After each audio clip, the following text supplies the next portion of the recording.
በስመ አብ ወወልድ ወመንፈስ ቅዱስ አሃዱ አምላክ አሜን። የተወደዳችሁ የእግዚአብሔር ቤተሰቦች ወንድሞቻችን፣ እህቶቻችን፣ ልጆቻችን በአጠቃላይ በአምላካችን በልዑል እግዚአብሔር ሰላም እንደምን አረፈዳችሁ? እንደምን አላችሁ?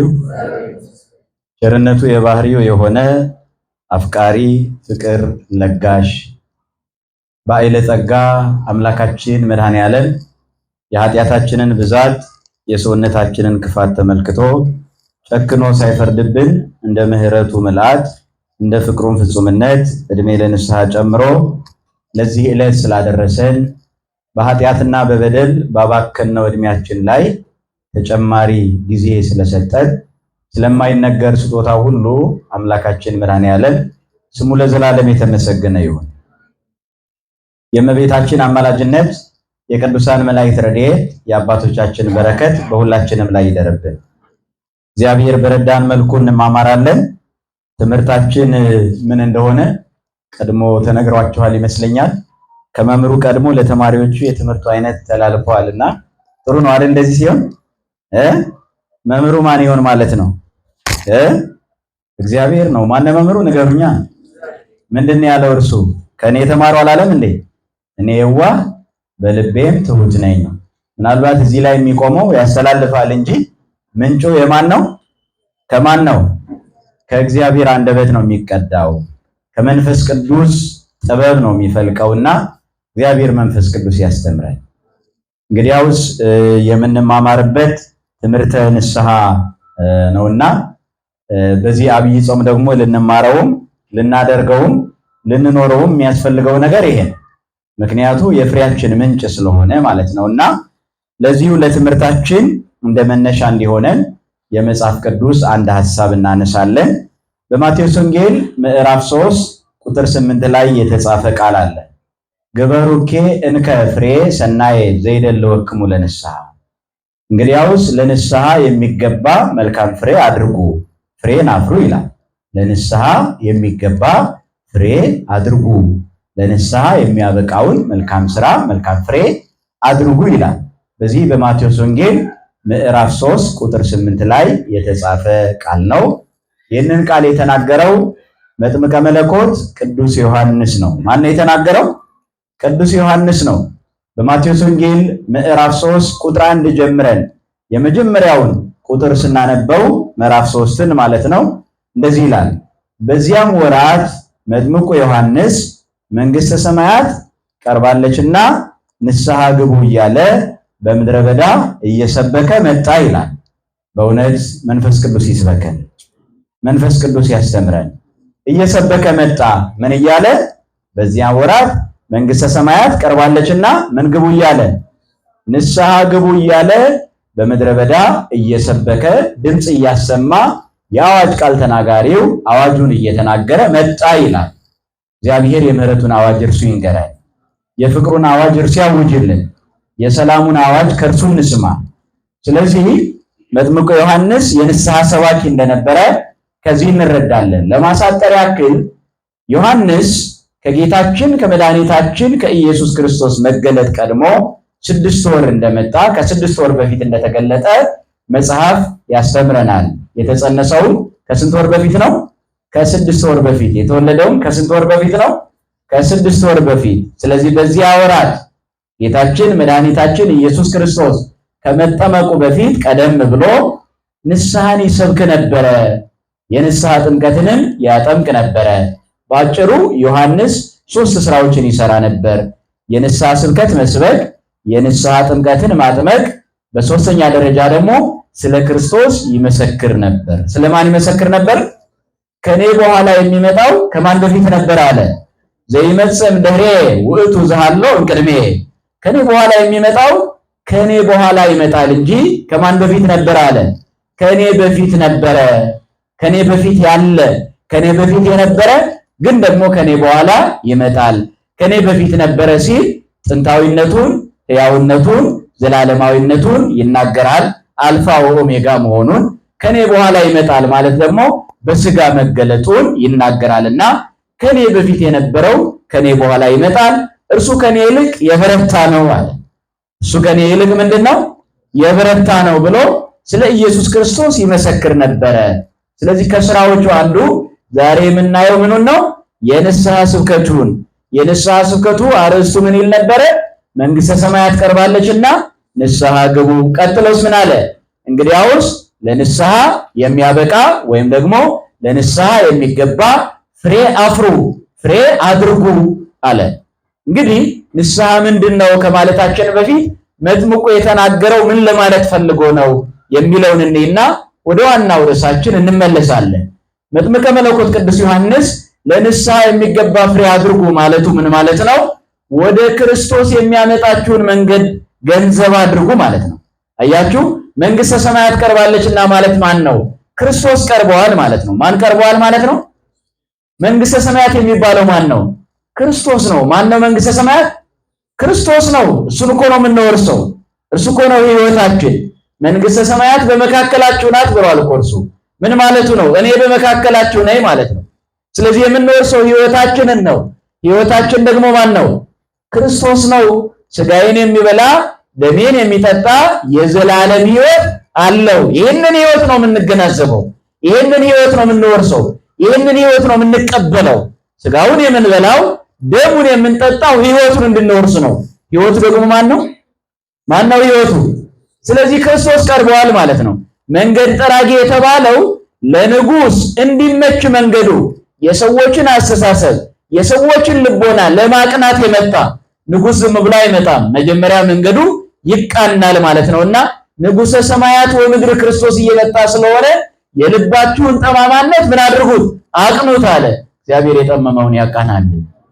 እግዚአብሔር የጎበጠውን ያቅናል። እግዚአብሔር የወደቀውን ያንሳልን። በትዕቢት ከፍ ያለውን ደግሞ እግዚአብሔር በፍቅሩ ያስተካክልልን። ገደሉን ሜዳ ያድርገው፣ ጨለማውን ብርሃን ያድርግልን። ስለዚህ መንገዳችሁን አቅኑ። ማን ሊመጣ ነው? ክርስቶስ ሊመጣ ነው። ንጉሥ ሊመጣ ነው። ስለዚህ ክርስቶስ እየመጣ ነው ዓላማው እና ለንስሐ የሚገባውን ፍሬ አድርጉ ሲል ወደ ክርስቶስ የሚያደርሳችሁን ዕውቀት ገንዘብ አድርጉ ማለት ነው። ሁለተኛውስ በክርስቶስ አምላክነት እመኑ ማለት ነው። በማን አምላክነት? ፍሬ የተባለው ማን ነው ማለት ነው? ክርስቶስ ነው። ምን ተብሎ ተጽፏል? በዮሐንስ ወንጌል ምዕራፍ 15 ቁጥር 1 ላይ አነ ውእቱ ሐረገ ወይን ዘጽድቅ፣ እኔ እውነተኛ የወይን ሐረግ ነኝ። በሉ እስኪ እኔ በሉ እውነተኛ የወይን ሐረግ ነኝ። በእኔ የሚኖረው የጽድቅን ፍሬ ያፈራል ማለት እኮ ነው። በእኔ ኑሩ ብሏል እንድታፈሩ። ምክንያቱም ከሐረጉ ወይም ከግንዱ የተለየ ቅርንጫፍ ማበብም ሆነ ማፍራት አይችልም። ለማበብ ለማፍራት ቅርንጫፉ ግንዱ ጋር መጣበቅ ይኖርበታል። ስሩ ያለው በግንዱ ነው። በማን ያለው ስሩ? ስለዚህ ስራችን ማን ነው ማለት ነው? ክርስቶስ ነው። መሰረታችን ክርስቶስ ነው። ግንዳችን ክርስቶስ ነው። ሐረጋችን ክርስቶስ ነው። እኛ ቅርንጫፎቹ ነን። ከስሩ ጋር ከግንዱ ጋር ተጣብቀን ስንኖር እናብባለን፣ እናፈራለን። እግዚአብሔር በጾማችን ማፍራት እንድንችል የፍሬ ሕይወት ለሁላችንም ይስጠን። በጾማችን መጠውለግ ሳይሆን ማበብ እንድንችል እግዚአብሔር ይርዳል። በጾማችን መራብ ሳይሆን ጽድቅን እንድንጠግብ እግዚአብሔር ይርዳል። በጾማችን ድካም ሳይሆን የጽድቅን ኃይል እንድንጎናጸፍ እግዚአብሔር ይርዳል። ስለዚህ ምን አለ? እኔ የወይን ሐረግ ነኝ፣ በእኔ የሚኖር ያፈራል፣ ከኔ ከተለያችሁ አታፈሩም። ስለዚህ ምን ማለታችን ነው? በክርስቶስ አምላክነት እመኑ። ፍሬው ክርስቶስ ስለሆነ። ፍሬው ማን ነው? ክርስቶስ ስለሆነ በእውነት በእርሱ ኑረን ቅድስና እንድናፈራ እግዚአብሔር ይርዳል። ስለዚህ ለንስሐ የሚያበቃውን ፍሬ፣ በጎውን ፍሬ፣ መልካሙን ፍሬ አፍሩ ሲል ምን ማለት ነው? መጀመሪያ ስለ ንስሐ በጎ ግንዛቤ ይኑራችሁ ማለት ነው። ስለ ንስሐ መልካም አስተሳሰብ ይኑራችሁ ማለት ነው። መጀመሪያ ንስሐ ከመግባት በፊት የንስሐን ጥቅም ማወቅ ያስፈልጋል ማለት ነው። የንስሐ ገጸ በረከቱ ምንድን ነው? የንስሐ ጥቅሙ ምንድን ነው? ለምንድን ነው ንስሐ የምንገባው? ስለ ንስሐ መልካምነት ማወቅ ያስፈልጋል። ንስሐ ለመግባት እኮ ስለ ንስሐ ማወቅ መረዳት ያስፈልጋል። ስለዚህ እሱም ፍሬ ነው ማለት ነው። ስለ ንስሐ ያለን ዕውቀት ነው ዛሬ ንስሐ እንድንገባ እንዳንገባም እንቅፋት የሆነብን የዕውቀታችን ማነስ፣ የግንዛቤያችን እጥረት። እየገባን ከሆነ ደግሞ ስለ ንስሐ ያለን ዕውቀት አግዞናል፣ ጠቅሞናል ማለት ነውና እግዚአብሔር ምስጢሩን ይግለጽልን።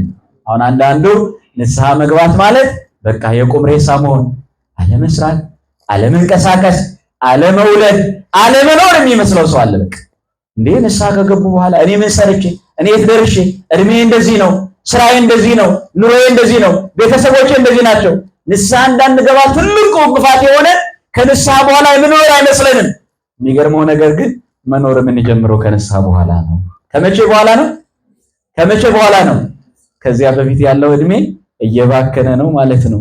አንድ እናት ነበሩና ቀበሌ ሄደው መታወቂያ ሊያሳድሱ እድሜያቸው ጠየቃቸው አሉ። ስንት ነው እድሜው ሲላቸው 15 አሉ። ግን እናት ናቸው። ምንድን ናቸው? ታላቅ እናት ናቸው።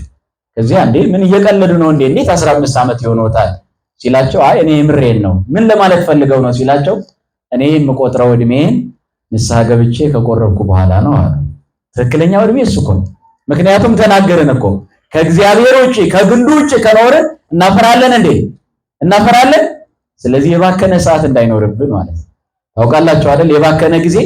የባከነ ሰዓት እንዳይኖር፣ የባከነ ጊዜ እንዳይኖር እንጠቀምበት። ባለፈው ስንማር ምን ብለናል? የመዳን ቀን መቼ ነው ብለናል?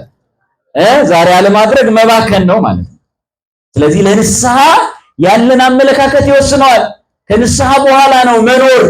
ንስሐን የምንፈራው ስለማንኖር ስለሚመስለን በቃ ንስሐ መግባት ማለት የቁም ሬሳ ሆነን የማንቀሳቀስ የማንሰራ የማናፈራ የማንወልድ ስለሚመስለን ነው። ግን ኑሮ የሚጀምረው ከንስሐ በኋላ ነውና እግዚአብሔር ለዚህ ያብቃን። እግዚአብሔር ንስሐችንን ይቀበልልን። ህይወት ማለት ይሄ ነው። እንግዲህ አውዚ ከሆነ ንስሐ ምንድነው? የንስሐ ህይወት ምንድነው? ንስሐና ቅድስና ምንድነው? ለምንድነው ንስሐ የምንገባው? እንዴት ነው ንስሐ የምንገባው? ከንስሐ በኋላ የምናገኘው ጸጋ ምንድነው? ንስሐ ለመግባትስ የሚጋብዘን ምንድነው? እነዚህን ነገሮች በዚህ ትምህርት እንመለከታለን። እግዚአብሔር በቸርነቱ ይርዳል። እንግዲህ ንስሐ ማለት ከጥምቀት በኋላ ሰው ከተጠመቀ በኋላ የሚሰራውን ኃጢአት ወደ እግዚአብሔር በማልቀስ በንስሐ ስርየተ ኃጢአት የሚገኝበት ጸጋ ንስሐ ይባላል። ይሄ የንስሐ ትርጉም ነው ማለት ነው። ንስሐ ማለት ሰው ከጥምቀት በኋላ ከመወለድ በኋላ የሚሰራውን ኃጢአት ወደ እግዚአብሔር ተናዞ በካህን ተናዞ ወደ እግዚአብሔር አልቅሶ ስርየተ ኃጢአት የሚያገኝበት ጸጋ ንስሐ ይባላል። ስለዚህ ንስሐ የስርየተ ኃጢአት ማግኛ ጸጋ ነው። ስርየተ ኃጢአትን የምናገኝበት ጸጋ ነው። ምንን የምናገኝበት ጸጋ ነው? ስርየተ ኃጢአትን የምናገኝበት ጸጋ ነው። ንስሐ ማለት ምን ማለት ነው ብለን እንተረጉማለን። ይህ ግን ጠቅላላ ሐሳቡ ነው። ንስሐ የሚለው አውድ ስንፈታው ንስሐ ለምንድን ነው የሚጠቅመን? ምንድነው ንስሐ ብለን ብንተረጉመው አሁን ፍቺ አይደለም እየነገርኳችሁ ያለው። ፍቺ ሲሆን ንስሐ ማለት ንስሐ እንዲህ ነው የሚል የቃላት ትርጓሜ ነው። አሁን ሐሳቡን ነው። የንስሐ ሐሳቡ ትርጉሙ ጥቅሙ ሰው ከጥምቀት በኋላ የሚሰራውን ኃጢአት በእግዚአብሔር ፊት አልቅሶ ስርየተ ኃጢአት የሚያገኝበት ጸጋ ምን ይባላል? ነገሩ ንስሐ ይባላል። ማር ይስሐቅ ምን ይላል? ንስሐ ማለት የጥምቀት ሁለተኛ ማዕረግ ናት ይላል። የልጅነት ሁለተኛ ማዕረግ። አሁን የመጀመሪያው ማዕረግ ጥምቀት ነው። የመጀመሪያው ማዕረግ ምንድነው? ጥምቀት ነው። ልጅነትን ስለሚሰጥ ማለት ነው። ሰው ከጥምቀት በኋላ ኃጢአት ቢሰራ ግን ልጅነቱን የሚያጸናው በምንድን ነው? ልጅነቱን የሚጠብቀው በምንድን ነው? ወደ ልጅነቱ የሚመለሰው በምንድን ነው? በንስሐ ነው። ምክንያቱም ጥምቀት ምን አይልም? አይደገምም። ጥምቀት ምን አይልም? ጥምቀት ስትናት ተብለን የተማርነው አንዲት ጥምቀት ስለሆነች ጥምቀት ስለማይደገም ሰው ከጥምቀት በኋላ ኃጢአት ከሰራ በሚሰራው ኃጢአት ንስሐ ሲገባ የልጅነትን ማዕረጉን ያገኛል ማለት ነው። የልጅነት ማዕረጉን ይቀበላል። ስለዚህ ማር ይስሐቅ ሲናገር ንስሐ ማለት ከጥምቀት በኋላ ያለች ሁለተኛ ማዕረግ ናት። ይህች ማዕረግ ደግሞ ልጅነታችን የምንጠብቅባት፣ በልጅነት የምንከብርባት፣ ወደ ልጅነታችን የምንመለስባት ናት። አረጋዊ መንፈሳዊ ደግሞ ምን ይላል? ስለ ንስሐ ሲናገር አረጋዊ መንፈሳዊ ንስሐ ማለት ማህፀኗ የማይመክን እናት ነች ይላል። ንስሐ ማለት ማህፀኗ ምንም አይሆን አሁን መውለድ የማታቆም ማለት ነው። አያችሁ፣ አሁን ጥምቀት አንዲት ናት። ከጥምቀት በኋላ ግን ንስሐ ስንት ጊዜ ነው? ሁል ጊዜ ነው። ኃጢአት በሰራን ቁጥር ምን ይገባናል? ንስሐ መግባት ያስፈልገናል። እንገደዳለን ንስሐ እንድንገባ። ያለ ንስሐ ስርየት ስለሌለ፣ ያለ ንስሐ ቅድስና ስለሌለ፣ ያለ ንስሐ ሕይወት ስለሌለ፣ ያለ ንስሐ መመለስ ስለሌለ አረጋዊ መንፈሳዊ ሲናገር ምን ይላል? ንስሐ ማለት ይላል ንስሐ ማለት እነሆ በንስሐ የምንቀበለውን ጸጋ ለመግለጽ ሲፈልግ ምን ብሎ ተናገረ? ማህፀኗ የማይዘጋ ሁልጊዜ ለምለም፣ ማህፀኗ የማይመክን እናት። ማህፀኗ ምንም አይል። አሁን ሁልጊዜ መውለድ የለም በእናቶች ማያችሁ፣ እድሜ ይገድባል፣ ዘመን ይገድባል። ንስሐ ግን ማህፀኗ የማይዘጋ ሁልጊዜ ለምለም፣ ማህፀኗ የማይመክን የምትወልድ እናት ነች። በቅድስና የምንወለድባት፣ በንጽህና የምንወለድባት፣ በልጅነት የምንከብርባት፣ ወደ እግዚአብሔር የምንመለስባት፣ ከእግዚአብሔር ጋር የምንታረቅባት ስለሆነች ስለዚህ ስለ ንስሐ መጀመሪያ ማወቅ ያለብን ነገር ይሄ ነው። ወደ ውስጥ ምስጢሩ ከመግባታችን በፊት ግን ንስሐ መግባት ያለብን ምን ስለሆንን ነው? ምን ስለሆንን ነው? ኃጢአት ስለምንሰራ። ንገሩኝ፣ ምን ስለሆንን ነው? ኃጢአት ስለምንሰራ። ኃጢአት ባይኖር ንስሐ ያስፈልጋል እንዴ? ጥምቀት እኮ በቂ ነው ለመዳን። በቂ አይደለም እንዴ? ለመዳን ጥምቀት በቂ ነው። መጽሐፉም የሚለው ያመነ የተጠመቀ ይድናል። ንስሐ የምንገባው እምነታችንና ጥምቀታችንን ለመጠበቅ ነው። በኦርቶዶክሳዊ አስተምሮ ድህነት ባለፈው እንደተነጋገረው ሰፊ ነው። ማመን ያስፈልጋል፣ መጠመቅ ያስፈልጋል፣ ቅዱስ ሥጋውንና ክቡር ደሙን መቀበል ያስፈልጋል። ሁሉም ድህነት ስለሆነ ማለት ነው። ምክንያቱም ስለ ድህነት ሲነገረን ምንድነው የተባለው? ያመነ ይላል። ስለዚህ ለመዳን ምን መሆን ያስፈልጋል? ማመን። ከዛስ ምን የሆነ ይላል? የተጠመቀ። ስለዚህ ለመዳን ምን መሆን ያስፈልጋል? ከዚያ ቀጥሎስ ምንድነው የሚለው? ሥጋዬን የበላ ደሜን የጠጣ የዘላለም ሕይወት አለው። ስለዚህ ምንድነው? ድህነት ነው። ከዚያ ቀጥሎስ እስከ መጨረሻው የጸና ይድናል። ማመን፣ መጠመቅ፣ ቅዱስ ሥጋውንና ክቡር ደሙን መቀበል፣ እስከዚያው ደግሞ መጽናት ማለት ነው። እነዚህ ሁሉ ያስፈልጋሉ። ይድናል ተብሎ ነው የተጻፈው። እነዚህን ካጎደልን አንድንም ማለት ነው። እነዚህን ሁሉ መፈጸም ያስፈልጋል ማለት ነውና አሁን ለመዳን እነዚህ አስፈላጊዎች ናቸው። በእነዚህ ይዳናል። ንስሐ ያስፈልገው ኃጢአት ስላለ ነው። ምን ስላለ ነው ንገሩኝ? ኃጢአት ስላለ። ኃጢአት ባይኖር ንስሐ ያስፈልጋል? አያስፈልግም። ለመዳን የሚያስፈልገው ማመን፣ መጠመቅ፣ መቁረብ፣ መጽናት ነው የነበረው። ንስሐ ያስፈልገው ምን ስላለ ነው? ኃጢአት ስላለ። ስለዚህ ኃጢአት ምንድን ነው? ስለ ኃጢአት ያለን መረጃ ምንድን ነው? ስለ ኃጢአት ያለን ዕውቀት ምንድን ነው? ምንድን ነው ኃጢአት? ምን ማለት ነው ኃጢአት? በመጽሐፍ ቅዱስ ውስጥ ስለ ኃጢአት ብዙ ተጽፏል አይደል? በቀላሉ ለመፍታት ኃጢአት ማለት ማጣት ነው አይደል? ኃጢአት ምንድን ነው? ንገሩኝ፣ ምንድን ነው? ማንን ማጣት ነው? ማንን ማጣት ነው? ትልቁ ኪሳራ ይሄ ነው። አያችሁ፣ ኃጢአት ኪሳራ የሚሆነው ለዚህ ነው። ኃጢአት ማለት ማጣት ነው። የምናጣው ማንን ነው? እግዚአብሔርን። አዳም በበደለ ጊዜ ማንን ነው ያጣው? ርስቱንና እግዚአብሔርን ያጣው። ስለዚህ እግዚአብሔርን ማጣት ደግሞ በተኪያው የሌለው ነገር ነው። አሁን ሌላ ነገር ብናጣ በአንዱ ነገር እንተካዋለን አይደል እንዴ? በሕይወታችን ያለውን ነገር አንዱን ነገር ብናጣ በሌላ ይተካል። የማይተካው ብቸኛው ሀብታችን የዘላለም ርስታችን ማን ነው? እግዚአብሔር ነው። ስለዚህ ኃጢአት ክፋቱ ይሄ ነው። እግዚአብሔርን ያሳጣል። በእውነት በእርሱ ሀብት እንድንኖር እግዚአብሔር ይርዳል። እርሱን እንዳናጣ ምን እናተርፋለን? እርሱን አጥተን። አያችሁ፣ ኪሳራው ይሄ ነው። ሌላ ትርፍ የለም። ትርፋችን እግዚአብሔር ነው። ርስታችን እግዚአብሔር ነው። ሀብታችን እግዚአብሔር ነው። እሱን ነው የምንወርሰው። እሱ ነው ሕይወታችን። ለዚህ ዓላማ ነው የተጠራ ነው። ስለዚህ ኃጢአት እግዚአብሔርን ያሳጣል። ትልቁ ጉዳቱ ይሄ ነው። ኩነኔው ይሄ ነው። ክፋቱ ይሄ ነው። እግዚአብሔርን ከሚያሳጣ ኃጢአት እግዚአብሔር ይጠብቃል። እርሱ ራሱ ይጠብቃል። ስለዚህ ኃጢአት ማለት ምንድነው? ማጣት። አዳምና ሔዋን ማንን ነው ያጡት? እግዚአብሔርን ነው ያጡት። ሌላው ኃጢአት በሶስት መንገድ ይሰራል። በሐልዮ፣ በነቢብ፣ በገቢር። በሐሳብ፣ ከዚያ ቀጥሎስ በመናገር፣ ከዚያ ቀጥሎስ በማድረግ። አሁን ሐሳብ ሲባል ወደ አእምሮ ሁሉ እየነጎደ የሚመጣው ሐሳብ አይደለም። ሐሳብ የሚባለው ምንድነው? ኃጢአት ለመስራት አስቦ ተዘጋጅቶ ያልተፈጸመውን ከአቅም ማነስ ሊሆን ይችላል፣ ከጊዜ ምቾት ሊሆን ይችላል፣ እናደርገዋለን ብለን ያላደረግነውን ሐሳብ እሱ ፍጹም ኃጢአት ይሆናል። እግዚአብሔር ከዚህ ይሰውራል። ይሄ ነው ኃጢአት ማለት። ስለዚህ ኃጢአት ይህ ነው። ሌላ መጽሐፍ ቅዱስ ሲናገር ስለ ኃጢአት እንደዚህ ብሎ ይገልጻል። በዚህ በአንደኛ ዮሐንስ ምዕራፍ 3 ቁጥር 4 ጀምረን ስንመለከተው ኃጢአትን የሚያደርግ አመፅን ደግሞ ያደርጋል ይላል። ስለዚህ ኃጢአት ማለት ምን ማለት ነው? አመፅ ማለት ነው። በማን ማመፅ? በማን ላይ ማመፅ? በእግዚአብሔር ላይ ማመፅ። አያችሁ፣ ኃጢአት ማለት አመፅ ነው። ኃጢአትን የሚያደርግ አመፅን ደግሞ ያደርጋል። ስለዚህ ኃጢአት መስራት ማመፅ ነው። ለምሳሌ አትስረቅ ይላል አይደል? እግዚአብሔር መስረቅ ምንድነው? ምንድነው? ነገሩኝ። መስረቅ ምንድነው? ቀረ እንዴ ኃጢአትነት? ብዙ ሰው እኮ እየለመደ መጥቷል አይደል? እንዲያው ሌላ የሚባልም ነገር አለ፣ ስራ ነው ምናምን የሚል ሐሳብ ዝም ብሎ በጆሮአችን የሚገባ ሁልጊዜ ስንሰማው አሁን ኃጢአት እኮ እየደፈርን የመጣ ነው። በቃ ቋንቋውን እየተለማመድ ነው መጣ። ስድቡም ምርቃቱም እኮ እየተደበላለቀብን እኮ ነው። ሁሉም ነገር መደበላለቅ ሲጀመር ዓለም እየተደበላለቀ መጣ። የትኛው ነው ብርሃን? የትኛው ነው ጨለማ?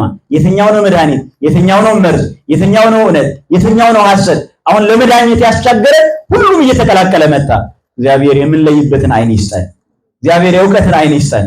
ለዚህ ነው መጽሐፍ አቤቱ የእውቀት አይኖችን ስጠን ይላል። እግዚአብሔር የእውቀት አይኖችን ይስጠን። ዓለም ግራ አጋቢ ሆናለችና ነጽረን የምናይበት አስተውለን የምንፈትሽበትን የእውቀትን አይኖች እግዚአብሔር ይስጠን። ስለዚህ ምን ማለት ነው ኃጢአት ማለት? ማመጽ ብለናል። ለምሳሌ በማን ላይ ማመጽ? በእግዚአብሔር ላይ ማመጽ። ለምሳሌ አትስረቅ የሚለው መስረቅ ምንድነው? አትስረቅ የሚለው የእግዚአብሔር ሕግ ነው አይደል? መስረቅ ምንድነው? አመጽ ነው ማለት ነው። ምን ማለት ነው አመጽ ነው ማለት? በእግዚአብሔር ማመጽ የሚሆነው እንዴት ነው ሲባል አትስረቅ የሚለው ሕግ ከእግዚአብሔር የወጣ ሕግ ነው። ይህንን አለማክበር በእግዚአብሔር ላይ ማመጽ ነው፣ እግዚአብሔርን ማጣት ነው። ምን ማለት ነው? ለምሳሌ የሚሰርቅ ሰው ከእግዚአብሔር ምን ይበልጥብኛል እያለ ነው? ገንዘብ። ማን ይበልጥብኛል እያለ ነው? ገንዘብ ይበልጥብኛል ወይም ንብረት፣ የሚሰርቀውን ነገር ይበልጥብኛል ካለ በማን ላይ አመጸ ማለት ነው? በእግዚአብሔር ላይ አመጸ። አታመንዝር ተብሏል። የሚያመነዝር የሚዘሙት ሰው በማን ላይ ያመጸ ነው? ከእግዚአብሔር ዝሙት ይሻለኛል እያለ ነው። አትዋሽ ተብሏል። የሚዋሽ ሰው ከእግዚአብሔር ምን ይሻለኛል እያለ ነው? ውሸት ይበልጥብኛል እያለ ነው። በእውነት ከእርሱ የምናስበልጠው ነገር አይኖርብን። እርሱን በእርሱ ብቻ ጸንተን እንድንኖር እግዚአብሔር በቸርነቱ ይርዳል። ኃጢአት ሲናገር እንደዚህ ነው። ሌላ ቅዱስ ዳዊት ምን ይላል? በእግዚአብሔር ፊት መበደል መሆንን ይናገራል። አንተን ብቻ በደልኩ በፊትህ ክፉን አደረግኩ። መዝሙረ ዳዊት መዝሙር 50 ቁጥር 4 ላይ ተጽፏል። ሌላ ኃጢአት የምኞት ፍሬ መሆኑ ተጽፏል። ይህንን እንጥቀስና ስለ ኃጢአት ይበቃናል። በዚህ በያዕቆብ መልእክት ምዕራፍ 1 ቁጥር 15 ላይ የተጻፈ ነገር አለ። ማንም ሲፈተን በእግዚአብሔር እፈተናለሁ አይበል። በማን እፈተናለሁ አይበል? በእግዚአብሔር እፈተናለሁ አይበል። እግዚአብሔር በክፉ አይፈትንምና እርሱ ማንንም አይፈትንም። ነገር ግን እያንዳንዱ በራሱ ምኞት ሐሳብ ሲታለል ይፈተናል። ከዚህ በኋላ ምኞት ጸንሳ ኃጢአትን ትወልዳለች። ኃጢአትም ካደገች በኋላ ምንን ታመጣለች?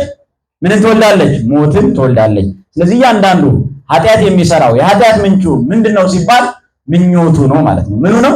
ምኞት ነው። ለእሳት የሚያቃጥለን ምኞታችን ነው። ለሀብት ያለን ምኞት፣ ለዝና ያለን ምኞት፣ ለስልጣን ያለን ምኞት፣ ለክብር ያለን ምኞት አሁን ከልክ ያለፈ ሲሆን ምን ይሆንብናል? ምኞት እየተጠራቀመ እያደገ ምን ያመጣል? ኃጢአትን ያመጣል። እያንዳንዱም ኃጢአትን የሚሰራው ከገዛ ምኑ የተነሳ ነው? ምኞቱ የተነሳ ነው። ስለ ኃጢአት በመጽሐፍ ቅዱስ የተጻፈው ብዙ ነው። ስለ ኃጢአት ይህን ያህል ይበቃናል። ይህ ስላለ ምን መጣ? ንስሐ። ስለዚህ ኃጢአት እግዚአብሔርን ያሳጣል።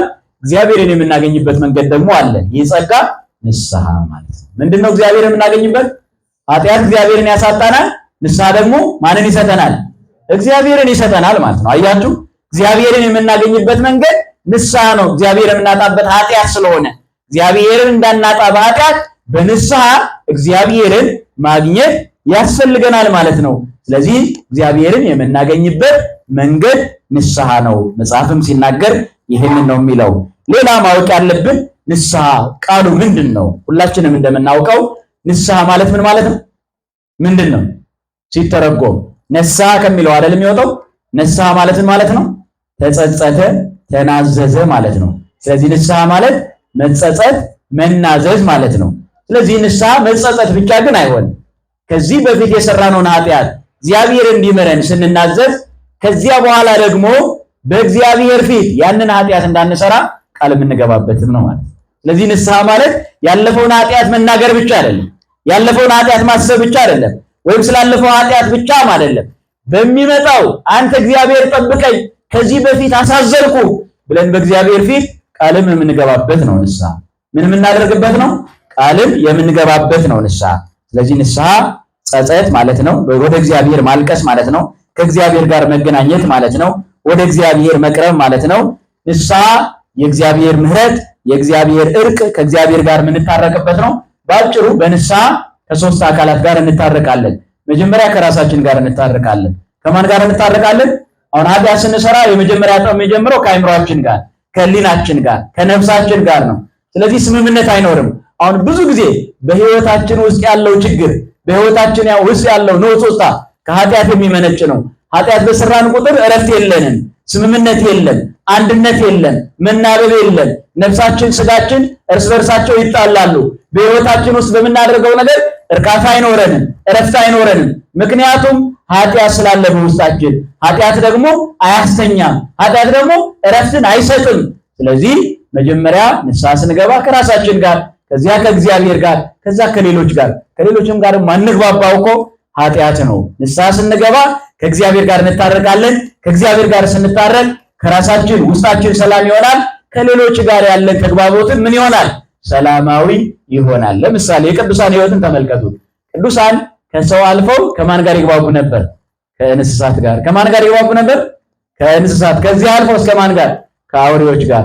ለምሳሌ ከአውሬዎች ጋር ይኖሩ አለ አይደል? ጻድቁ አባታችን ማን? አቡነ ገብረ መንፈስ ቅዱስ ከነብር ከአንበሳ ጋር አልኖሩም? አሁን አረጋዊ ማንን ታቅፈው ነው የምናያቸው? ማንን? አያችሁ? የምናስተውለው ነገር ከእግዚአብሔር ጋር ስንሆን፣ እግዚአብሔርን ስንታዘዝ፣ በእግዚአብሔር ያለን እምነት ጽኑ ሲሆን፣ የእግዚአብሔር ስንሆን፣ በእግዚአብሔር ስንሆን ሁሉም የኛ ይሆናል። ሁሉም የማን ይሆናል? ፍርሃት የሚጀምረው ከኃጢአት በኋላ ነው። ፍርሃትን ያመጣብን ኃጢአት ነው እኮ። አዳምና ሔዋን ከዚያ በፊት በኃጢአት አልነበሩ። መጽሐፍ ምንድነው የሚለው? ኃጢአት ሳይሰሩ ደግሞ ምንድነው? ፈሪዎች አልነበሩም። በኃይል ነበሩ፣ በጸጋ ነበሩ። በዚህ በመጽሐፍ ምሳሌ ምዕራፍ 28 ላይ እንደተጻፈ እንደዚህ የሚል ቃል አለ። ኃጥእ ማንም ሳያሳድደው ይሸሻል፣ ጻድቅ ግን እንደ አንበሳ ያለ ፍርሃት ይኖራል። መጽሐፍ ምሳሌ ምዕራፍ 28 ቁጥር 1 ላይ ኃጥእ ማንም ሳያሳድደው ምን ይሆናል? ይሸሻል። አያችሁ? ቃየል እኮ ማንም ሳያሳድደው ነው ራሱን በራሱ ያሳደደው። ኃጢአት እረፍት ስለማይሰጥ፣ ሰላም ስለማይሰጥ፣ ፈሪ ስለሚያደርግ ፍርሃትን ያመጣብን ኃጢአታችን ነው። ያው ምን በሚመስሉ ሰራዊቶች አንዳንድ በሬ በሚቀለው ጉልበተኞች እየተጠበቁ የሚፈሩ ሰዎች አሉ እኮ። ዓለም ባመረተው ዘመናዊ መሳሪያ እየተጠበቁ በጣም የሚጠራጠሩ ሰዎች አሉ። ስለዚህ ኃጢአት አስፈሪ ነው፣ ፈሪም ያደርጋል ማለት ነውና እግዚአብሔር ከኃጢአት ፍርሃት ነፃ ያደርገን። እኛ ግን እንድንፈራ አልተጠራንም። መጽሐፍ ሲናገር አባት አባት ብለን የምንጮህበት የምንጠራበት የልጅነት መንፈስ የኃይል ጸጋ ተሰጠን እንጂ የፍርሃት መንፈስን አልተቀበልንም ይላል። እኛ ፈሪዎች አይደለም። እኛ እግዚአብሔርን ነው የምንፈራው። የእግዚአብሔር ኃይል ከኛ ጋር ስለሆነ መጽሐፍ ምን ይላል? እግዚአብሔር ከኛ ጋር ከሆነ ማን ይቃወመናል ተብሎ ተጽፏል። ኃይላችን ማን ስለሆነ ነው? ነገሩኝ ማን ስለሆነ? እግዚአብሔር ስለሆነ። ስለዚህ ንስሐ ይሄንን ነው መረዳት ያለብን። ንስሐ ከጥምቀት በኋላ የሚመጣውን የሚያጋጥመንን ኃጢአት ተናዘን አልቅሰን ወደ እግዚአብሔር መልስ የምናገኝበት ነው ብለናል። ኃጢአት ንስሐ ገባለሁ ብሎ ኃጢአት መስራት አልተፈቀደም። ንስሐ ኃጢአት ከሰሩ በኋላ ይገባል። ንስሐ ገባለሁ ብሎ ኃጢአት ይሰራል? ኃጢአት ይሰራል እንዴ? አሁን አንዳንድ ሰዎች እንደዚህ ተለማምደናል። አይ ችግር የለውም በቃ ንስሐ ገባለሁ፣ እንደዚህ አድርጉ፣ እንደዚህ አድርግ፣ አላደርግም ኃጢአት ነው አንልም። ምን አደርጋለሁ ነው የምለው? ንስሐ ገባለሁ። ስለዚህ ንስሐ ገባለሁ ተብሎ ኃጢአት ይሰራል እንዴ? ለምሳሌ ንስሐ ማለት መንፈሳዊ ሕክምና ነው። ምንድነው ንስሐ? መንፈሳዊ ሕክምና ነው። ሰው በፈቃዱ እታከማለሁ ብሎ ራሱን ያሳምማል? ያሳምማል እንዴ? ራሱ አያሳምምም። የሆነ ስለት አምጥታችሁ እጃችሁን ትቆርጣላችሁ። ሐኪምም ብትሆኑ ባለመድኃኒትም ብትሆኑ ሆስፒታል ሰራተኛም ብትሆኑ በነፃም ብታገኙት እናደርገዋለን እንዴ? አናደርገውም። ስለዚህ እታከማለሁ ብሎ ሰው ራሱን እንደማያሳምም ንስሐ ገባለሁ ብሎ ደግሞ ሰው ምን ማድረግ የለበትም? ኃጢአት መስራት የለበትም። ምን ይላል መጽሐፍ? እግዚአብሔር መሐሪ ነው እያልክ በኃጢአት ላይ ኃጢአት አትጨምር ይላል። የእግዚአብሔር ምሕረት ኃጢአት ለመስራት ድፍረት አይደለም። አያችሁ? ኃጢአት ለመስራት የምንደፍርበት አይደለም ምሕረቱ፣ ከኃጢአት ጨክነን የምንወጣበት ነው። ስለዚህ ወደ ኃጢአት የምንወርድበት ጉድጓድ ሳይሆን ወደ ምሕረትና ወደ ፍቅሩ ወደ ንስሐ የምንወጣበት መሰላል ነው የእግዚአብሔር ምሕረት። መጽሐፍ ምን ይላል? የእግዚአብሔር ምሕረት ዓለምን ከደነ ምድርን ከደነ ይላል። የእግዚአብሔር ይቅርታ መዝሙረ ዳዊት መዝሙር 32 ላይ ቁጥር 6 እንደተጻፈ እንደዚህ የሚል ቃል አለ። ሳህሉ ለእግዚአብሔር መልአ ምድረ፣ የእግዚአብሔር ይቅርታው ምድርን ከደነ ይላል። የማን ይቅርታ? የእግዚአብሔር ይቅርታ ምድርን ይከድናል። ምድርን ከድኖ የሚኖረው ይሄ ነው። ዓለም ያለችበትን የኃጢአት ደረጃ እናውቀዋለን። እኛ ራሱ ለኃጢአት ያለን አስተዋጽኦ ግልጥ ነው፣ የታወቀ ነገር ነው። በተወለድን ባደግን ቁጥር በኖርን ቁጥር ለዓለም እያበረከት ነው ብዙ ኃጢአት አለ። ግን ደግሞ ዓለምን የሚጠብቀው የእግዚአብሔር ምሕረት ነው። የማን ምሕረት ነው? የእግዚአብሔር ይቅርታ ምድርን ከደነ ይላል። አያችሁ? አንድ ልጅ ሲናገር ምን ይላል? የእግዚአብሔር ምሕረት እንደ ውቅያኖስ ነው። የማን ምሕረት? የማን ምሕረት? የኛ ኃጢአት ደግሞ በእፍኝ ውስጥ እንዳለ ቆሻሻ ነው። አሁን ለምሳሌ በእጃችሁ የሆነ ነገር ቆሻሻ ነገር ብትዘግኑና ወደ አንድ ብርጭቆ ውስጥ ብትጨምሩት ይጠጣል እንዴ? ይጠጣል? ምን ይሆናል? ይቆሻል አይደል? ወደ አንድ ብርጭቆ ስለሆነ ያንን ቆሻሻ ብንጨምርበት አይጠጣም። ምናልባት ሊገለንም ይችላል፣ ሊያሳምመንም ይችላል፣ ልናየውም ደስ አይለንም እንኳን ልንጠጣው። ግን በእፍኝ ውስጥ ቆሻሻ ዝገኑና ወደ ውቅያኖስ ጣሉት። ይቆሻል? አይቆሽሽም። የእግዚአብሔር ምሕረት ውቅያኖስ ነው፣ ከዛም በላይ ነው። ውቅያኖስ በሆነው ምሕረቱ ያጥለቅልቃል። ባህር በሚያክለው ከዓለም በሚሰፋው ወደር በሌለው ይቅርታ ሁላችንም ይጠበን። እግዚአብሔር ይችላል። እጠበኝ ብሏል አይደል ቅዱስ ዳዊት? እንደ በረዶ ነጭ ሆናለሁ። እኛ የቱን ያህል ብንቆሽሽ አጥቦ ያጠራን ዘንድ እርሱ ይችላል። እኛ ኃጢአታችን ተራራ ቢያክል የኃጢአታችንን ተራራ የሚርቅ የጽድቅ መዶሻ አለው እርሱ። ኃጢአታችን ጫካ ቢያክል የኃጢአታችንን ጫካነት የሚያቃጥል የፍቅር እሳት አለው እርሱ። እግዚአብሔር እንደ ጫካ የሰፋውን ኃጢአታችን በፍቅሩ እሳት ያቃጥልልን። እግዚአብሔር እንደ ተራራ የገዘፈውን እንደ ተራራ ጉብ ያለውን ኃጢአታችን በጽድቁ መዶሻ ይናድልን። እግዚአብሔር በጽድቅ ያቁመን። ስለዚህ ንስሐ ይህንን ነው። ስለ ንስሐ መረዳት ያለብን የመዳን ቀን ዛሬ ስለሆነ ምን ማለት የለብንም። ነገ ንስሐ ገባለሁ እያልን ቀጠሮ እየያዝን ኃጢአት መስራት የለብንም። ይህን ካወቅን ስለ ንስሐ መሰራረት ትንሽ ነገር ነው። ስለ ንስሐ መሰራረት ማን ነው የመሰረተው? ንስሐ ስንል በአዲስ ኪዳን ስንመለከተው ምንም እንኳን መጥምቁ ዮሐንስ ስለ ንስሐ ስብከት እየሰበከ ቢመጣም ንስሐን ዕውቅና በመስጠት የመሰረተው ጌታችን መድኃኒታችን ኢየሱስ ክርስቶስ ነው። ለደቀ መዛሙርቱ ስልጣን በመስጠት ለምሳሌ ለጴጥሮስ ብቻ በማቴዎስ ወንጌል ምዕራፍ 16 ቁጥር 16 ላይ የመንግስተ ሰማያትን ምን እሰጥሃለሁ? መክፈቻ እሰጥሃለሁ። አንተ ያሰርከው በሰማይ የታሰረ ይሆናል፣ አንተ የፈታው ደግሞ በሰማይ የተፈታ ይሆናል። ስለዚህ የማን ቁልፍ ነው? የመንግስተ ሰማያት ቁልፍ። ንስሐ እንዲሰጡ፣ እንዲናዝዙ፣ እንዲያነጹ፣ እንዲመግቡ፣ እንዲያጠምቁ፣ እንዲያስተምሩ የስልጣን ተሰጥቷቸዋል። ስለዚህ ጌታችን ኢየሱስ ክርስቶስ ለንስሐ ዕውቅናን ሰጥተዋል። ለሐዋርያትም ምንድን ነው ያላቸው? በማቴዎስ ወንጌል ምዕራፍ 18 ቁጥር 18 ላይም ስንመለከት ይህንን የተጻፈው ለደቀ መዛሙርቱ ጌታችን እንዲህ ብሏቸዋል። በምድር ያሰራችሁት በሰማይ፣ በምድር የፈታችሁት በሰማይ የተፈታ ይሆናል። ይህንን ነግሮናል። ስለዚህ ለንስሐ ዕውቅና ሰጥተዋል። ከዚህ በመቀጠል ምንድን ነው ያለው? ሂድና ራስን ለካህን አሳይ ተብለዋል። ስለዚህ ንስሐ ዕውቅና በመስጠት የመሰረተው ጌታችን መድኃኒታችን ኢየሱስ ክርስቶስ ነው። ይህንን ማወቅ ይኖርብናል። ሌላው የንስሐ ደረጃ አለ። ንስሐ መጀመሪያ ኃጢአትን ማመን ነው። ኃጢአት ምን ማድረግ ነው? ማመን ነው። አሁን ትልቁ ችግራችን አብዛኞቻችን የሌላው ኃጢአት ጎልቶ ይታየናል፣ የኛ ኃጢአት ደግሞ ረስተነዋል። የሰውን ኃጢአት አንረሳም፣ የኛን ግን ረስተነዋል። ኃጢአትን መርሳት ሳይሆን ኃጢአትን በንስሐ ነው መተው፣ ኃጢአትን በንስሐ ነው ማራቅ። አሁን ለንስሐ ዝግጆች አይደለንም፣ ግን ኃጢአታችንን እናደርገዋለን፣ እንረሳዋለን። ለራሳችን ኃጢአት የሚሆን ጊዜ የለንም፣ ስለሌላው ግን በጣም እናወራለን። መጽሐፍ ግን ምንድነው የሚለው? በሃይማኖት ብትኖሩ ማንን መርምሩ ይላል? ማንን መርምሩ? ቅዱስ ቃሉ የእግዚአብሔር ቃል ወንጌል ሕይወታችንን የምናይበት መስዋዕት ነው። መጽሐፍ ቅዱስ እኛነታችንን የምንለካበት ሚዛን ነው። ምንድነው የሚባለው? ሴትየዋ ባሏ ትንሽ መጠጥ ይደፋፍር ነበር መሰለኝና ከዕለታት በአንድ ቀን ስካር ኃጢአት ነው እያለ ያስተምራል መምሩ አሉና ቀና ስትል ባለቤት የለም እንዲህ ያለች ይባላል። አያችሁ፣ እኛን የሚመለከት አይመስለን። አሁን እሷ ከብርጭቆ የሚቀዳውን ስካር ብቻ ነው፣ ግን ሌላ ስካር የለም እንዴ? የሐሜት ስካር የለም፣ የዝሙት ስካር የለም፣ የውሸት ስካር የለም፣ ስም የማጥፋት ስካር የለም፣ የስድብ ስካር የለም። የኃጢአት ስካር አለ እኮ። እግዚአብሔር ከኃጢአት ስካር ሁላችንም ያንቃል። ለዚህ እኮ ነው መጽሐፍ አንተ የምተኛ በኃጢአት የደነዘዘ ሰው እኮ ነው የሚተኛው ማለት ነው። አንተ የምተኛ ንቃ፣ ከሙታንም ተነሳ። ማን ያበራልሃል? ማን ያበራልሃል? ክርስቶስ ያበራልሃል። ትንሣኤ ልቡና ይሉታል። ትንሣኤ ዘልቡና ነው ይሄ። በቃ በክርስቶስ ብርሃን በንስሐ የምንመለስበት፣ ኃጢአታችንን አምነን ወደ እግዚአብሔር የምንቀርብበት። ስለዚህ ማመን ነው። ኃጢአታችንን አምነን ንስሐ ገባለሁ ካልንበት ጀምሮ እግዚአብሔር የምህረት እጁን ወደኛ ይዘረጋል። እግዚአብሔር ምህረቱን ይዘርጋለን።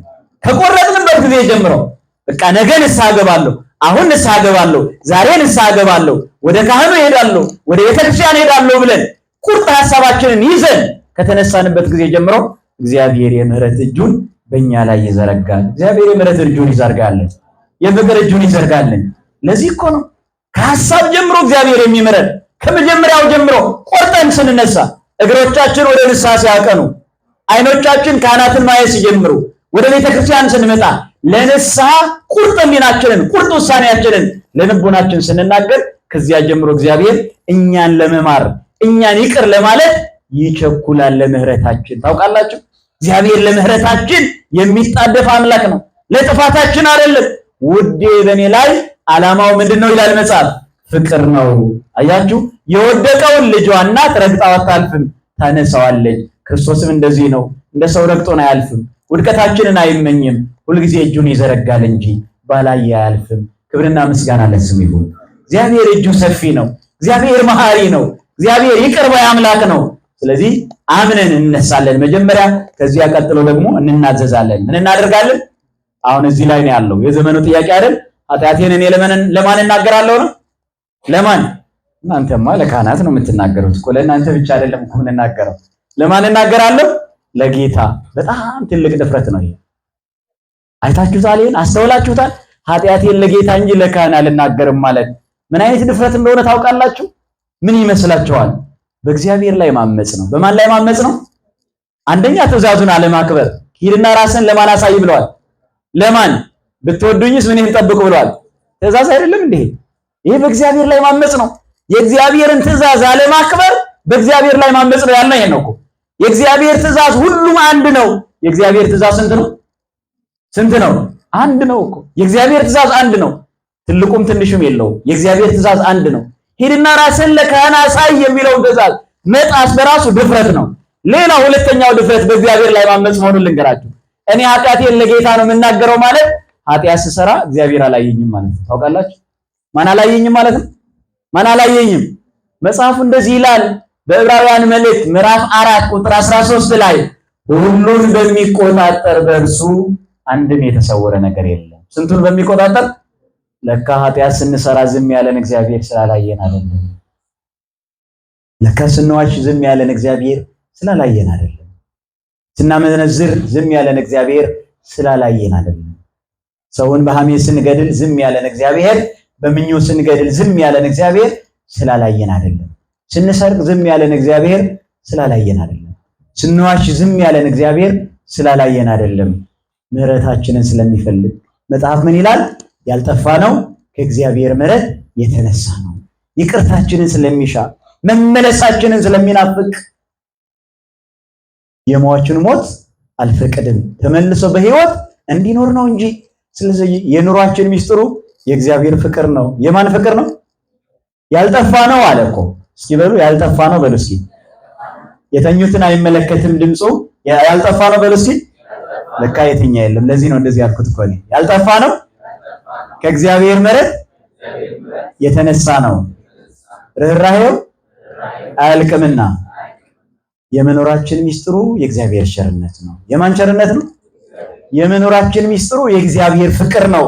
የመኖራችን ሚስጥሩ የእግዚአብሔር ርኅራኄ ስለማያልቅ ኃጢአታችን ይጨምራል፣ የእግዚአብሔር ምህረት ደግሞ በእጥፉ። ምንድነው የሚለው መጽሐፍ? ሀባሃለውት ብዚተ ኃጢአት በየትበዝህ ጸጋ እግዚአብሔር።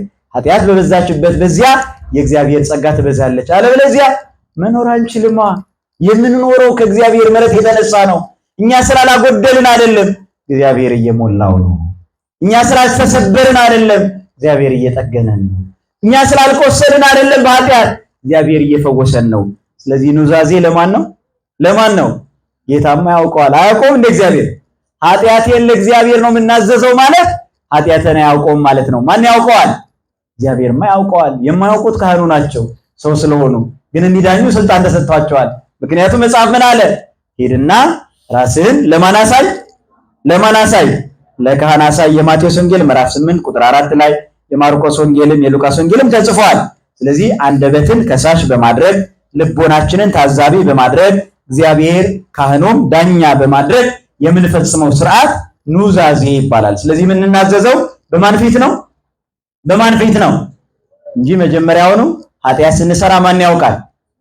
ስናስበውስ ማን ያውቃል? ስናስበውስ ከሐሳብ በፊት ከህሊና በፊት አስቀድሞ የሚመረምር ማን ነው? ማን ነው? ከሐሳብ በፊት ታውቃላችሁ፣ ሐሳብን አይደለም። ከሐሳብ በፊት ማን ይመረምራል? ማን ይመረምራል? እሱ ልብና ኩላሊትን ይመረምራል። እኛ እናውቅ እንኳን ደግሞ አላወቅ ነው እንኳን የልቡን አውቀ ነው ሌላውን እንኳን አወቅን ሰማን ብለን ሰውን አላስቀምጥ ብለን የለን እንዴ? የሰውን ታሪክ እያነሳን የሰውን ጉለት እያነሳን የሰውን ስብራት እያነሳን እንኳን አላወቅ ነው። እንዲያውም እኮ ለኑሮ የሚጠቅመን አለማወቃችን ነው። ይሄ ማለት ግን ያው ድንቁርናን እንውደድ ማለት ግን አይደለም። አለማወቃችን ማለት የእውቀት ልኬታችን ገደባችን፣ ሁሉን አናውቅም ማለት ነው። ሁሉን እናውቃለን እንዴ? ሁሉን የሚያውቅ ማን ነው? ሁሉን አለመቻላችን ይጠቅመናል፣ ሁሉን አለማወቃችንም ይጠቅመናል። ሁሉን ብናውቅ ምን ይላል መጽሐፍ? እውቀት ያስታብያል። ይሄ ማለት ግን ድንቁርናን ውደድ ስንፍናን ውደድ ማለት አይደለም። እውቀት ብቻ ያድናል ብሎ የሚያስብ ሰው ማለት ነው። አያችሁ፣ እውቀት ያስታብያል። ዲያብሎስም አዋቂ ነበር፣ አርዮስም አዋቂ ነበር። እውቀታቸውን የተጠቀሙበት ሰዎች አሉ፣ በእውቀታቸው ምክንያት የጠፉት ሰዎችም አሉ። ስለዚህ ይህንን ማስተዋል ያስፈልጋልና ሁሉን አለማወቃችን መልካም ነው፣ ሁሉን አለመቻላችንም መልካም ነው። አናኖርም ነበር እኮ። ሁሉን ብንችል ማን ይኖር ነበር? ምክንያቱም ሁሉን ነው የምናደርገው። የምናጠፋውን አስቡት እስኪ፣ የምንገለውን አስቡት፣ የምንጨክንበትን አስቡት። እንኳን ይህንን ችለን እንኳን አልተቻልንምና እግዚአብሔር እውቀታችንና ችሎታችንን ያመጣጥንልን። እርሱ ይዳኘን። እርሱ ነው ሁሉን እያወቀ በጽድቅ የሚያኖረን። እርሱ ነው ልባችንን ገልጦ እያየ በጽድቅ የሚያኖረን።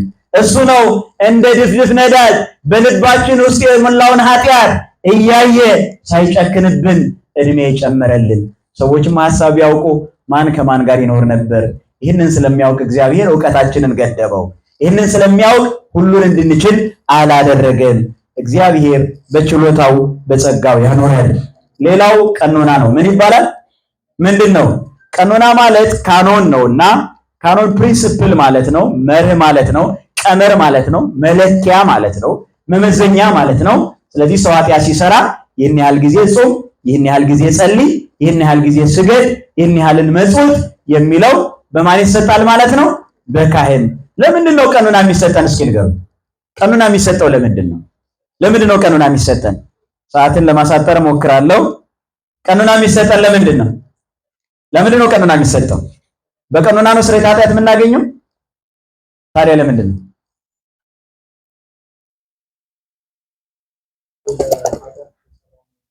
ቅጣት ነው? ቅጣት። እሺ፣ ሌሎቻችንስ ለምንድን ነው ቀኖና የሚሰጠን? ለካሳ ነው? ለቅጣት ነው? ምንድን ነው? ለስርየተ ኃጢአት ነው? እኛውን ለምሳሌ በተሰጠን ቀኖና ይቅር የሚባልልን ከሆነ ሰው የገደለ ሰው ይመልሳል? ህይወትን ያጠፋ ሰው ህይወትን ይመልሳል? ስለዚህ በሰራነው ልክ መቀጣት እንችላለን እንዴ?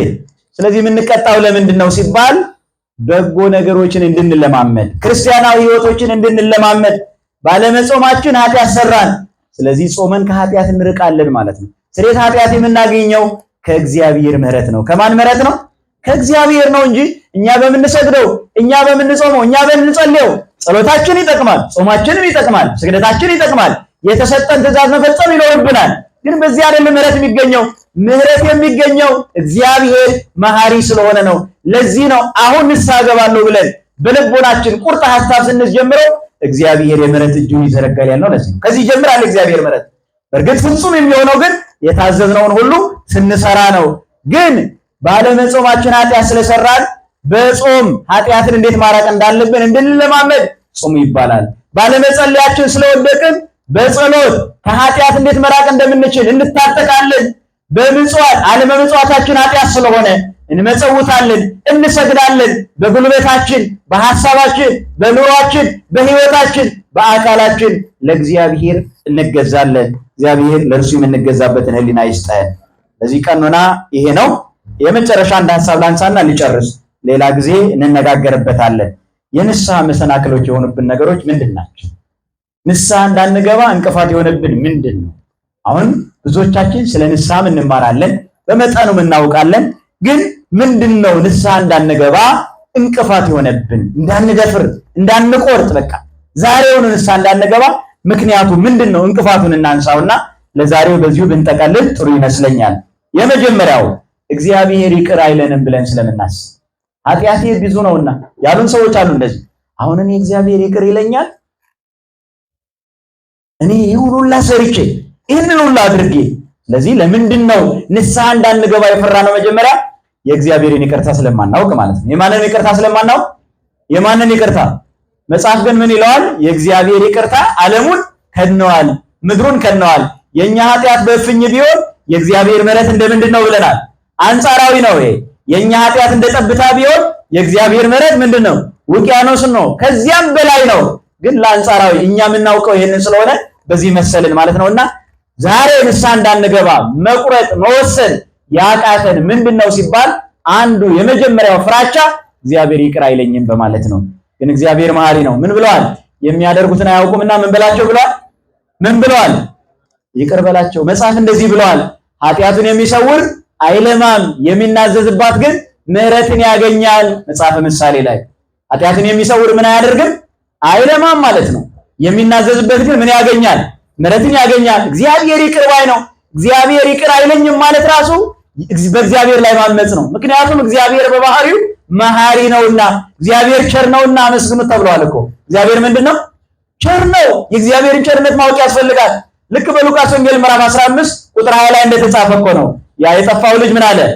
በእውነት አባቴ እንደ ልጁ ባያየኝ እንደ ልጁ እንኳን ባልኖር አለ። አባቴ እንደ ልጁ ባያየኝ እኔም እንደ ልጅ ባልኖር እንደ ምን ሆናለሁ አለ? እንደ ሰራተኞቹ እንኳን እንደ አገልጋዮች እንደ አንዱ ሁኜ መኖር። እኔ እዚህ እራባለሁ፣ እኔ እዚህ እጠማለሁ፣ በቃ እንደ አገልጋዮቹ እንደ ሰራተኛው ሁኜ እኖራለሁ ብሎ ነው የተመለሰው። አባቱ ግን የጠፋው ተገኝተዋልና ቀለበት ግዙለት አለ። ጫማም፣ ልብስም፣ ካባም፣ ክብርም፣ ጸጋም፣ ፍሪዳም ይታረድለት ነው የተባለው። አያችሁ፣ የአንድ ኃጢአተኛ መመለስ በሰማይ ደስታ ይሆናል፣ ሰርግ ይሆናል።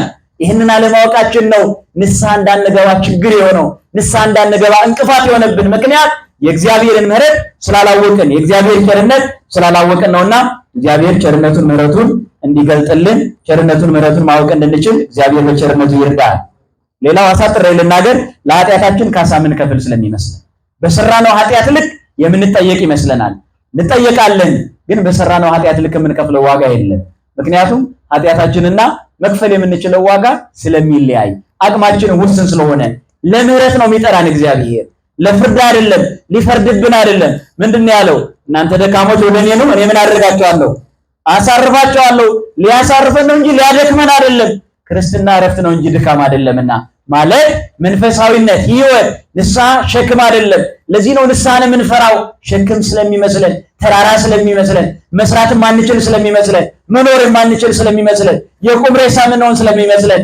ግን ህይወት ስራ ፍሬ ያለው ከመቼ በኋላ ነው ብለናል ቅድም? ከንስሐ በኋላ። ሶስተኛውና አጭሩ መልእክት ደግሞ ኃጢአቴ ብዙ ነውና እግዚአብሔር እኔን አይፈልገኝም በማለት በእውነት እንደኛ የሚፈልገው የለም እግዚአብሔር። ክብርና ምስጋና ለስሙ ይሁን። ወንጌሉ ምን ይላል? ማንም አንዳችሁ ቢላችሁ ለማን ያስፈልጉታል በሉ? ለጌታ ያስፈልጉታል በሉ። የማቴዎስ ወንጌል ምዕራፍ 21 ቁጥር 3 ላይ ተመልከቱ። ማንም አንዳችሁ ቢላችሁ፣ ያቺ አህያ ተፈታለች። ማንም ቢጠይቃችሁ ደግሞ ምንድነው ያለው? ለማን ያስፈልጉታል በሉ? በእውነት ለጌታ የማያስፈልግ የለም። ነፍሰ ገዳዩ ለጌታ ያስፈልጋል። የሚዘሙተው የሚያመነዝረው ለማን ያስፈልጋል? ለማን ያስፈልጋል? ለጌታ ያስፈልጋል። ዳንኪራ የሚረግጠው የሚያምፀው የሚዋሸው የሚያማው ለማን ያስፈልጋል? እንዴ አህያይቱን ሊፈታ ነው የመጣው። ማንን ሊፈታ ነው የመጣው? ስለዚህ ኃጢአታችንን አረጋዊ መንፈሳዊ ሲናገር ይላል ተዘከር አድርገን ተዘጾሮ ለእግዚአብሔር ያቀድሳል። ጌታን የተሸከመውን የአህያይቱን ጀርባ አስብ ይላል። ጌታ ማን ላይ ነው የተቀመጠው? ማን ላይ ነው የተቀመጠው? ስለዚህ እኔን አይፈልገኝም ማለት ጌታ አህያይቱ ላይ አልተቀመጠም ማለት ነው። ጌታ እኮ በኪሩቤል ጀርባ በኪሩቤል ምስጋና በኪሩቤል ዙፋን ላይ ተቀምጦ የሚኖር አምላክ በማን ላይ ተቀመጠ? በአህያይቱ ላይ ተቀመጠ። እንዴት በእኛ ልብ ላይ እግዚአብሔር አያድርም ትላላችሁ? እኔ ኃጢአተኛ ነኝ እግዚአብሔር አይፈልገኝም እንዴት ትላላችሁ? የመጨረሻ እግዚአብሔር ለኛ ያለውን ፍቅር ስለማናውቅ ሌሎችን ሌላ ጊዜ እናያቸዋለን። የራስን ኃጢአት ከሌላ ጋር ማነጻጸር አንዱ ችግራችን ነው። ይሄ ሌላው በንስሐ የሚገኘው ጸጋ ለማወቃችን ነው። እነዚህ ነገሮች ሌላ ቀን እንመለከታቸዋለን። ምናልባት ፈቃደኞች ከሆናችሁ ሰኞ እንኳን ቆርሳለ ይመስለኛል። ከዛ በኋላ ባሉት ቀናት ከቅዳሜና እሑድ ውጪ ወይም ተነጋግራችሁ የሆነ ቀን መጨረስ እንችላለን። ለዛሬ የተማርነውን ትምህርት እግዚአብሔር በቸርነቱ በልቦናችን ያሳድርብን። ጥያቄዎች ያሉ ይመስለኛል። ከእህቶቻችን የመጡ በትምህርቱ የተመለሰ ይመስለኛል። ምናልባት ጥያቄዎችን ላንብባቸውና አልተመለሰም ብላችሁ የምታስባቸው ካላችሁ እዚሁ ድጋሜ ማየት እንችላለን። ንስሐ ምን ማለት ነው? ተመልሷል አልተመለሰም? እንመለስበት። ተመልሷል አይደል? እንደዛ የሚል አለ። ንስሐ ለምን አስፈለገ? ተመልሷል አልተመለሰም? የንስሐ አባት ለምን አስፈለገ? ተመልሷል አልተመለሰም? የንስሐ አባት አያስፈልገኝም ማለት ምንድነው ብለናል? በማን ላይ ማመጽ ነው? በእግዚአብሔር ላይ ማመጽ። አንደኛ ኃጢአቴን ማን ያውቀውም ማለት ነው። ሁለተኛ ራስን ለካህን አሳይ የሚለውን ትእዛዝ አለመጠበቅ ነው። ተመልሷል አልተመለሰም? ተመልሷል። ሌላ ምንድነው? ከንስሐ በኋላ ስጋውና ደሙን ካልተቀበልን ንስሐ መግባታችን ዋጋ የለውም የሚባለው ነገርስ እንዴት ይታያል? ዋጋ አለው፣ ግን ንስሐ የበቂ ነው ማለት እሱ ጥፋት ነው ማለት ነው። ተስማምተናል? ንስሐ መግባት ማለት ተመርምሮ መድኃኒት እየወሰዱ መኖር ማለት ነው። ስለዚህ መድኃኒቱን አለመጨረስ፣ ምኑን አለመጨረስ? አንድ ሐኪም ይመረምረናል። ከዛ በላብራቶሪ እና በራሱ ግምት በሙያው ተጠቅመው ምን ያዝልናል? መድኃኒቱን ጀምረነዋል፣ ባንጨርሰው እንድናለን። ካልኩሌሽን ነው አይደል? መድኃኒት ስለ መድኃኒት የምታውቁ ሰዎች ታውቃላችሁ። መድኃኒትን የሚመስለኝ በተሰጠው ጊዜ አለመጠቀምና በተሰጠው መጠን አለመጠቀም ያድናል እንዴ? ቀመር አለው። በዚህን ጊዜ ይሄን ያህል ተብሎ ነው አይደል የሚሰጠው? ስለዚህ በካልኩሌሽን ነው። ስለዚህ ንስሐ መግባት ድህነት ነው። ንስሐ መግባት ህይወት ነው፣ ቅድስና ነው፣ ንጽህና ነው። ግን የመጨረሻው መድኃኒቱን ጀምሮ ምን አለማድረግ ማለት ነው? ምን አለማድረግ? አለመጨረስ። አይ ባልጨርስ ከማልጨርሰው ከሆነ አልጀምረው ይጠቅማል። ጀምሮ ምን ማድረግ ነው የሚያስፈልገው? እየገባችሁ ነው አይደል እምላችሁ?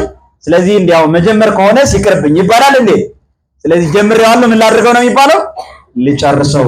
መጀመሪያ ላይ ናችሁ። ልጀምሩ ነው፣ ልንጨርስ ነው። ህይወታችንን በዚህ እንፈትሸው፣ ጊዜያችንን እንዳይሄድ ላሳጥረው ማለት ነው። ሌላ ንስሐ ለመግባት ምን ያስፈልጋል? ቅድመ ዝግጅት ውስጥ ንስሐ ለመግባት ምንድን ነው የሚያስፈልገው? ንስሐ ልግባ ብሎ መወሰን፣ ስለ ንስሐ ማወቅ፣ ለንስሐ የሚገባ ፍሬ ማፍራት፣ ስለ ንስሐ ማወቅ። ስለምን ማወቅ? ስለ ንስሐ ማወቅና መወሰን። ለንስሐ የሚቀርቡ ነገሮች ምንድናቸው? ከገባንስ በኋላ ምን ይጠበቅብናል? ለንስሐ የሚቀርቡት ነገሮች የሰራናቸው ምንድናቸው? ኃጢአቶች ናቸው። ንስሐ ከገባን በኋላስ እነዛን ኃጢአት እንዳንደግማቸው ራሳችንን ማረም፣ በድፍረትም ከሆነ አለመድፈር፣ ባለማወቅም ከነበረ በእውቀት ያንን አለማወቅን መሻር። ሌላ ምንድነው? ቅዱስ ቁርባን ለመቀበል ምን አይነት ቅድመ ዝግጅት ያስፈልገዋል? ለምሳሌ የአእምሮ ዝግጅት፣ የአካል ዝግጅት፣ የአለባበስ ሁኔታ የሚሉ አሉ። መጀመሪያ ምንድነው የሚያስፈልገው? ንስሐ የገባ ምንድነው የሚለው ካህኑ? ንጹህ የሆነ አይደል? ንስሐ የገባ ንጹህ የሆነ ከማን ይቀበል? ከቅዱስ ቁርባን ይቀበል። መጀመሪያ ማመን ያስፈልጋል። ከዚያ ቀጥሎ መጠመቅ ያስፈልጋል። ኃጢአት የሰራን እንደሆነ ደግሞ ንስሐ መግባት ያስፈልገናል። ንስሐ ከገባን በኋላ ስለ ቅዱስ ቁርባን አውቀን ተምረን በሚገባን ልክ ማለት ነው።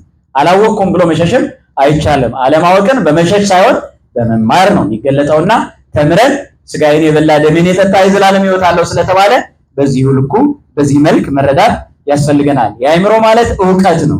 ሌላው የአካል ማለት በስግደት በጾም በጸሎት የሚሰጠንን ትእዛዝ ቀኖና መፈጸም ማለት ነው። ሌላ ስለ አለባበስ ብዙ ነገር ነው አይደል የሚባለው? ሴቶች የማን ልብስ ይልበሱ? የሴቶች አይደል እንዴ? ወንዶችም የማን ይልበሱ? አይበቃም እንዴ? በቂ ነው አይደል? አዎ፣ ከዚህ በላይ ብዙ መሄድ አያስፈልግም ለዚህ ማለት ነው። ለሴቶች የተሰጠ አለባበስ አለ፣ ለወንዶች ሁሉም ደግሞ ለሴቶችም ይሁን ለወንዶች የሚያጋልጥና ለኃጢአት ምክንያት የሚሆነውን ልብስ ምን አለ ማድረግ ነው? አለመልበስ። አረ ቤተክርስቲያንማ እንደዚህ ለብሼ አልሄድም። ሌላ ቦታስ ይቻላል? እንዳንዶቻችን እንደዚህ ነው። ሲገቡ ዚል አንድ ነጠላ ለሶስት ምናምን የሚለብሱ እህቶች አያለሁ። እንዳንድ ቀን ወይም ቸግሮናል እና ስጡን ቢሉ ጥሩ ነገር ነው። በቃ ነጠላን የሚያስቡት የት ነው? እንደወጡ ፌስታል ላይ የሚጠቀልሉ ወንዶቹ ድሮ እንደዛ ያደርጉ ነበር። አሁን እንኳን ትተውታል ይመስለኛል። ልክ ከቤተክርስቲያን በር ሲወጣ ነጠላ የሚለበስ አይመስለንም። ነጠላችን ውበታችን ነው አይደለም እንዴ? አይደለም? አመሳቅለን አይደለም የምንለብሰው። መስቀል ደግሞ ምናችን ነው ብለናል? ጌጣችን፣ ክብራችን ነው። በዚሁ ብናየው ይሻለናል። ሌላ ከተቀበልን በኋላስ ምን ይጠበቅብናል? ቅድምም ብያለሁ። ማመን፣ መጠመቅ፣ ቅዱስ ሥጋውንና ክቡር ደሙን መቀበል፣ ምን መሆን? ከዚያ መጽናት ነው። እያችሁ ምን መሆን ያስፈልጋል? እስከ መጨረሻው የጸና ምን ይሆናል? እስከ ሞት ድረስ የታመን ከሆነ የሕይወትን አክሊል እሰጥሃለሁ። ስለ ጽናት ነው የተነገረው። መጀመር አይደለም መጨረስ፣ እስከ ሞት ድረስ ነው ያው። ስለዚህ ከዚያ በኋላ የሕይወቱ አክሊል ይመጣል ማለት ነው። እያሳጠርኩኝ ነው። ሌላ ንስሐ ከመግባት ጋር ተያይዞ የሚፈጠሩ ተጽዕኖዎችን እንዴት መቅረፍ እንችላለን? ለምሳሌ ነገ የሚል ስሜት እንዴት ማሸነፍ እንችላለን? የመዳን ቀን መቼ ነው ብለናል? በዚህ እናሸንፈው በአጭሩ ማለት ነው። በቃ ሰይጣን ኃጢአት ስንሰራ ዛሬ ይለናል። ከዚህ አልፎ ደግሞ አሁን በሚቀጥለው ወር ኃጢአት ትሰራለህ ይላል። እንደ ሰይጣን ይላል።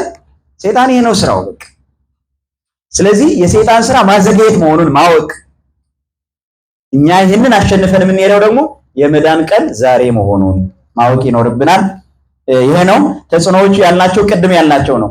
አንደኛ ንስሐ ብገባ እግዚአብሔር ይቅር ይለኛል ብሎ የእግዚአብሔር ይቅርታ አለማወቅ አንዱ ችግር ይሄ ነው። ይሄንን ማወቅ እግዚአብሔር ምሕረቱ ብዙ መሆኑን መረዳት። ሁለተኛ የእግዚአብሔር ፍቅር አለመረዳት ነው እንደዚህ የሚያደርገንና የእግዚአብሔር ፍቅሩ ጥልቅ መሆኑን መረዳት፣ ለጌታ እንደምናስፈልግ መረዳት። ሌላ ያየናቸው ነገሮች አሉ። ለኃጢአት የዳቦ ስም ማውጣት ምናምን አልተማርናቸውም፣ እነሱን እንማራቸዋለን። ኃጢአትን ከሌላ ጋር ማነጻጸር ያላየናቸው ነገሮች ናቸው። በዚህ መልኩ መረዳት እንችላለን። ሌላ አንድ ሐሳብ ተጨምሮልኝ ነበር ይመስለኛል እዚህ ላይ ያልተጻፈ። በትዳር ያሉ ሰዎች በትዳር ውስጥ ያሉት ባልና ሚስት አንዳቸው ከአንዳቸው ተነጥለው መቁረብ ይችላሉ ወይ የሚል ጥያቄ የተጨመረ ይመስለኛል። እንዴት እናደርገው? ይሄንን እንዴት ምን መልሰው ነው የሚሻለው? እንዴት ነው የምትረዱት? ባልና ሚስት እንደ አካል ናቸው? ስንት አካል ናቸው? ስንት እጅ ናቸው ማለት ነው? አራት ነው። አንድ አካል ከሆኑ ስንት እጅ ነው ያለው? ሁለት እጅ ነው። መጽሐፍ ይላል አይደል? ምንድን ነው የሚለው? ለምሳሌ ባል በገዛ አካሉ ላይ ስልጣን የለውም።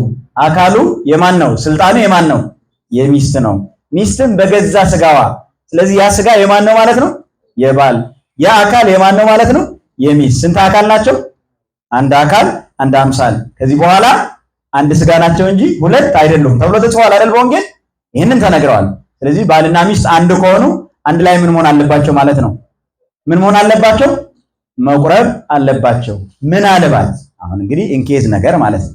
ምናልባት ባልና ሚስት በርቀት የሚኖሩ ከሆነ በተለያየ ቦታ እና ባል ወይም ሚስት ቤተክርስቲያን የማያገኝ ግን ለቁርባን ዝግጁ ሆኖ ወይም ከእውቀት መጉደል ወይም ቤተክርስቲያን በማጣት ወይም ካህን በማጣት ብቻ እንዲቆርብ እየፈለገ ምክንያታዊ የሆኑ ነገሮች ለምሳሌ ቤተክርስቲያን አለማግኘት፣ ስለ ቅዱስ ቁርባን አለመማር፣ በራሱ የሚያስተምረውን ማጣት፣ እነዚህ አይነት ችግሮች ቢኖሩና አንቺ ቁረቢና እኔም ስመጣ ምን አደርጋለሁ?